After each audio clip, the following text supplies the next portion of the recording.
Di akhir episode 2 Luke dikenalkan ayahnya guru sihir yang dijanjikan oleh ayahnya namanya Diavikone. Luke agak kaget karena ternyata guru sihirnya masih muda bahkan seusia dengan Luke. Tapi Diavikone lebih tua 3 tahun dari Luke, dan dia juga termasuk penyihir 5 teratas di kerajaan Zweigel. Diavikone pun berpikir kalau dia merasa diremehkan oleh Luke karena masih anak-anak. Agar bisa meyakinkan Luke akan kemampuan sihirnya, dia menunjukkan salah satu skill sihir yang luar biasa. Sekali merapal mantra ledakan besar pun terjadi. Di awal episode 3 diperlihatkan Luke sedang memperkenalkan dirinya pada Diavikone. Luke memohon ajaran dan bimbingan dengan bahasa yang sangat sopan. Diavikone pun bilang pada Luke untuk tidak terlalu formal dalam berbicara padanya karena dalam hal usia cuma selisih 3 tahun saja. Dan mulai besok selama seminggu Diavikone akan mengajarkan tentang sihir. Kemudian dia memberikan batu Fahar kepada Luke. Batu sihir Fahar mempunyai kemampuan untuk menyimpan mana, karena Diavikone ingin mengetahui kapasitas mana dari Luke. Dengan cara memasukkan semua mana Luke ke dalam batu Fahar tersebut, lalu Luke pun memasukkan semua mana yang ia punya untuk dimasukkan ke dalam batu Fahar. Diavikone sangat kagum dengan kapasitas mana Luke sangat besar dari Luke karena orang dewasa saja belum tentu punya mana sebesar Luke yang mana secara umur Luke masih 7 tahun yang mempunyai mana yang sangat besar. Sampai Luke meningkatkan terus kapasitas mananya ke batu Fahar sampai 1000 kali lipat, dengan peningkatan kapasitas mana yang luar biasa Diavikone pun kaget dan bertanya apakah Luke masih bisa mengeluarkan mananya. Diavikone juga merasa aneh dengan kapasitas mana Luke yang terus membesar. Luke mengatakan bahwa Luke masih punya banyak, dengan jumlah yang tidak wajar itu tapi dalam hatinya mengatakan kalau mana seperti ini Luke masih belum bisa mengalahkan sang pahlawan. Karena batu hampir tidak bisa menampung mana Luke batu itu pun mulai retak, sampai Diavikone berteriak kalau batu Fahar yang tidak bisa menampung mana itu sudah dalam bahaya. Dengan segera Diavikone menyuruh Luke untuk melemparkan batu Fahar itu. Dan Luke pun melempar batu dengan teknik penguatan fisik agar bisa melempar batu itu dengan cepat dan kuat, hingga akhirnya batu itu mengeluarkan ledakan yang luar biasa besar. Akibat ledakan besar itu mengakibatkan efek gelombang kejut yang memecah kaca rumah. Sampai ayah dan ibunya Luke menghampiri Luke dan Vikone. Mereka khawatir terjadi sesuatu dan menanyakan apa yang sebenarnya terjadi. Dengan meminta maaf Diavikone mengatakan bahwa yang dia lakukan hanya mengukur kapasitas mana dari Luke hingga terjadi ledakan. Diavikone merasa bersalah karena dia mengira telah mengajarkan sesuatu yang tidak benar kepada Luke. Tapi ayahnya Luke menanyakan apakah Luke yang melakukan semua itu.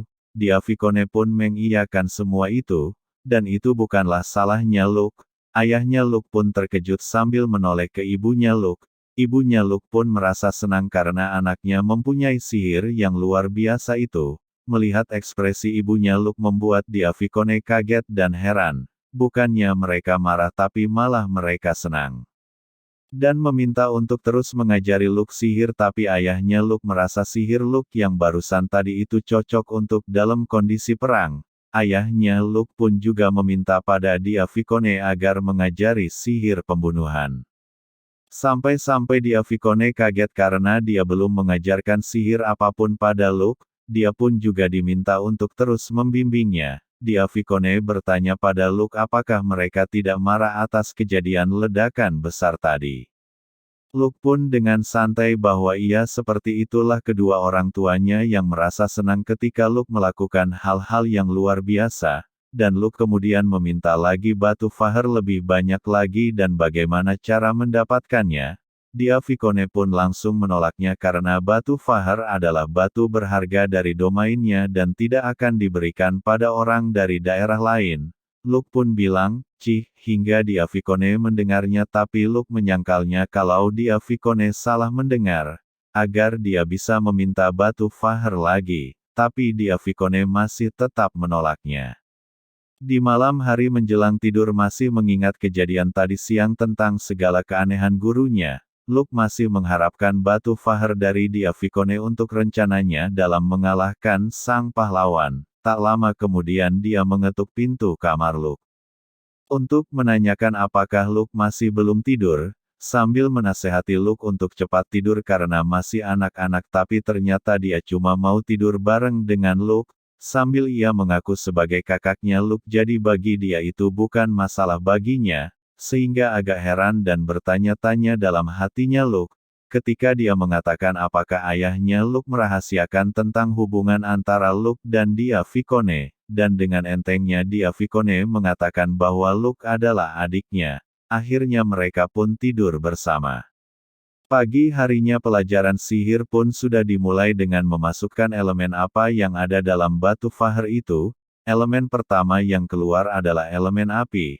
Elemen kedua adalah elemen air. Diavikone kaget dan senang karena Luke mempunyai dua elemen sihir. Dan ini adalah pertama kalinya Diavikone melihat kejadian langka tersebut, dan ternyata tidak sampai di situ saja elemen sihir kepunyaan Luke, masih ada elemen lain yang membuat Diavikone kaget lagi ternyata Luke masih punya elemen lagi yaitu elemen tanah, dan yang terakhir adalah elemen angin, ini membuat Diavikone sulit untuk mempercayai kejadian ini. Tapi dengan melihat kapasitas mana dan elemen Luke membuat Diavikone merasa percaya diri bisa mengajari Luke tentang sihir. Pertama dia mengajari Luke bagaimana cara mengubah elemen mana, dengan cara merasakan dan mengingat baik-baik perubahan mana dengan kulit. Luke merasakannya dengan perubahan warna dari mananya dengan panduan dari Diavikone. Setelah itu Luke mencobanya sendiri sambil merasakan ada ingatan seperti ada huruf dalam pikirannya, dan ternyata huruf-huruf itu adalah mantra. Saat memakai mana dari elemen maka akan mempelajari mantra sebagai wahyu ilahi. Semakin sering memakai mantra maka akan mendapat mantra baru. Dengan cara mengucapkan dalam pikiran tapi Luke masih tidak bisa membacanya. Kemudian Diavikone memberi contoh dalam mengucapkan mantra tanah maka muncullah tembaga. Luke pun meniru apa yang diucapkan Diavikone tapi tidak sama dengan Diavikone. Meskipun begitu itu masih membuat kaget Diavikone karena ini baru pertama kali Luke mencoba meniru langsung bisa walau hasilnya tidak sama. Ini membuat Luke semakin tertarik dengan sihir dan meminta untuk terus mengajarinya. Pada malam harinya Luke masih mempelajari tentang mantra. Semua ini demi untuk bisa mengalahkan sang pahlawan. Tak lama kemudian Diavikone meminta masuk ke kamar Luke untuk tidur bareng. Sebelum tidur mereka masih saling mengobrol tentang makanan keluarga Luke yang enak, dan dia baru pertama makan gratin. Luke pun meminta maaf pada Diavikone karena tidak bisa menyajikan hidangan mewah. Tapi Diavikone masih heran dengan Luke karena bisa melakukan banyak hal. Pagi harinya Luke mencoba lagi mantra yang diajarkan Diavikone. Akhirnya berhasil dengan sempurna dan Luke pun meminta pada Diavikone untuk menulis mantra yang dikuasai Diavikone untuk dicoba oleh Luke. Pada percobaan pertama mantra besi Luke berhasil dengan baik. Luke mencoba memodifikasi mantra yang telah ditulis Diavikone untuk membuat mantra baru dengan mempelajari angka-angka dalam setiap mantra. Luke mencoba membuat mantra emas untuk diuji coba oleh Diavikone tapi masih belum berhasil. Lalu Luke mencobanya sendiri dan berhasil dengan baik. Ini adalah skill ranking B, penenun mantra yang dipilih Luke saat di episode 2 kemarin. Kemudian Luke menulis ulang mantra yang diuji cobakan pada Diavikone dan akhirnya Diavikone berhasil membuat mantra emas. Dengan ini artinya sebelum mantra Diavikone harus diuji cobakan pada Luke terlebih dahulu baru kemudian ditulis ulang untuk dibacakan ke Diavikone. Mereka pun bersepakat untuk membuat mantra yang lebih hebat lagi.